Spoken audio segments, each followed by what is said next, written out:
All right, let's get into it. Today we're going to tackle a really big idea, the Latter-day Saint perspective on the nature of Jesus Christ. We're drawing from the work of Alan Spedding to explore a theological framework that, you'll see, really challenges some traditional Christian ideas and tries to solve what seems like a major paradox. Okay, so let's just jump right in with the central puzzle. This is the big one, right? How can someone be both created and eternal? It sounds, well, impossible, doesn't it? Like a direct contradiction. How can you have a beginning but also have no beginning? To even start to square that circle, we've got to break it down piece by piece. So the very first thing we have to do, and this is key, is kind of hit the pause button on the traditional idea of the Trinity that most of us are familiar with from the Nicene Creeds. The traditional view talks about one divine substance, but the Latter-day Saint view sees things differently. Three separate beings, God the Father, Jesus Christ, and the Holy Ghost. Now they're perfectly united, a perfect team you could say, but united in their purpose, not in their substance. This distinction is our ground zero. It's where it all begins.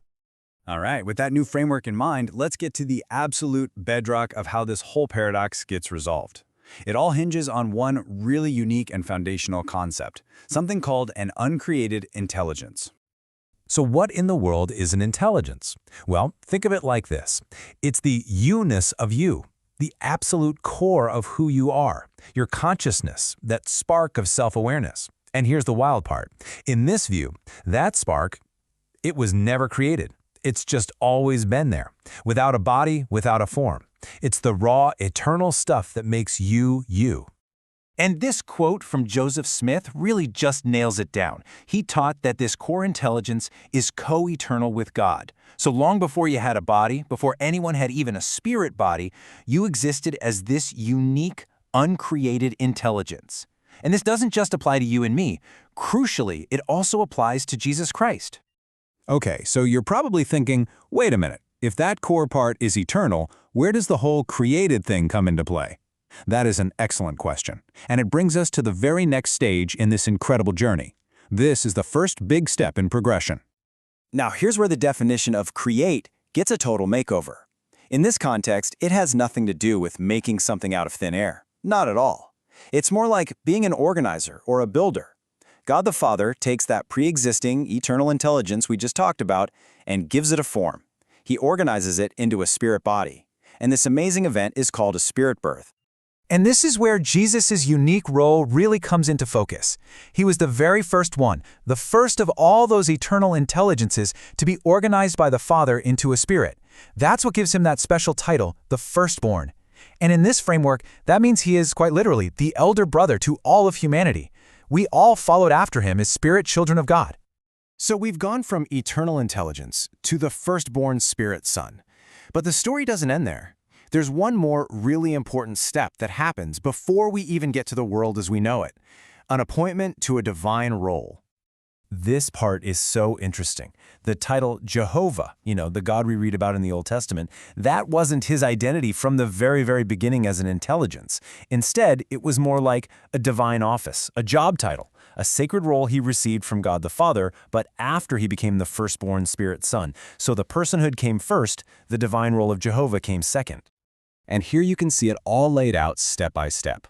And when you look at it this way as a progression, that big paradox we started with, it actually starts to make a lot more sense, right? You have the eternal part, the uncreated essence. Then you have the created part, the spirit birth. And finally, you have the appointed part, becoming Jehovah, the God who would come to interact with humanity. Now I know what some of you might be thinking.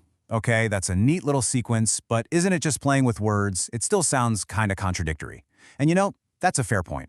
But the source material addresses this head-on, arguing that the confusion isn't a problem with logic, it's a problem with definitions. And this right here, this is the whole ball game. It's all about how you define the word eternal. In traditional Nicene theology, eternal means uncaused, uncreated, no beginning, no end, period.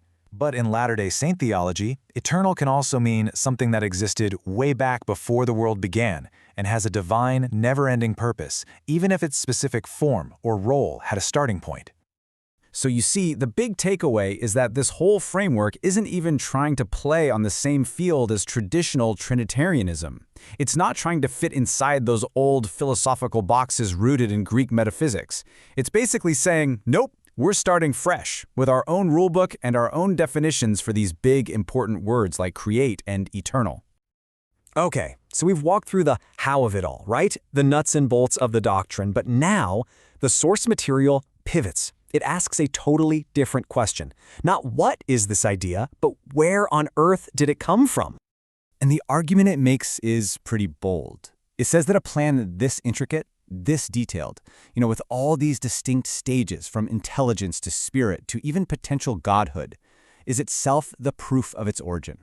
The author connects it directly to Isaiah's prophecy of a marvelous work and a wonder, basically saying this couldn't have just been made up by a man.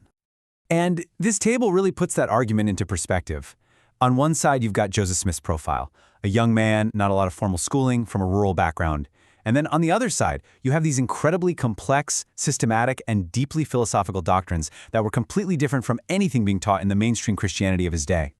And this single quote, wow, this is probably the most famous and, honestly, the most mind-bending idea to come out of this whole cosmology. It takes that path of progression we've been talking about and applies it to us. It suggests that this journey isn't something that was just for Jesus Christ, but it's the ultimate potential for every single human being. I mean, that's just a universe away from traditional boundaries. And so, in the end, that's the question the source material leaves us wrestling with. It frames the debate as revelation versus invention. It asks you to weigh this incredibly intricate cosmological plan against the profile of the person who introduced it. According to the author, the mystery of the doctrine's origin is every bit as compelling as the theological mystery itself. And that, really, is the core of this fascinating and complex perspective on the eternal nature of Christ.